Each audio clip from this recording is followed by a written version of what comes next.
Becky, what's your question? Hi, doctors. So earlier this year in March, I had a fall. I was at the movie theaters and I slipped on some butter. And I actually ended up breaking my back, my L4 and L5. And so I ended up having an anterior and posterior lumbar fusion, which means they had to do a cut in the stomach and put a rod in. And then they turned me and another cut and put in some screws.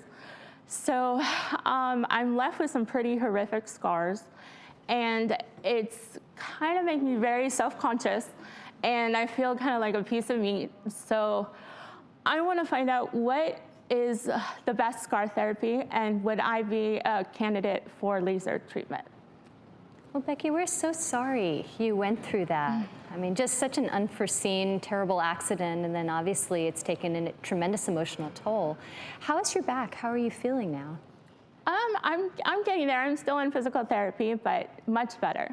Good for you. Yeah. Yeah. And then the scars, are they symptomatic? Like, do they itch or do they burn?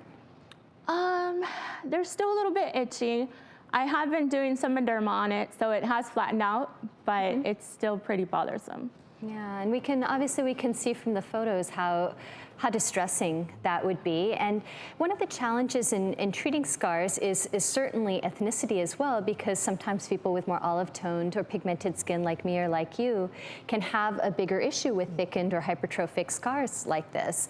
It also depends on where the incision was made, the type of injury. But looking at your photos and reading through your case, it does seem like you're certainly a candidate to improve these scars. One thing we would recommend would be doing laser treatments with a vascular laser to help fade the redness and soften the scars. I think also injecting them with a dilute solution of cortisone to soften and flatten them would help. You already mentioned you're using a scar gel, but I'm a huge proponent of using a silicone-based scar gel or sheeting to help soften and flatten the scars.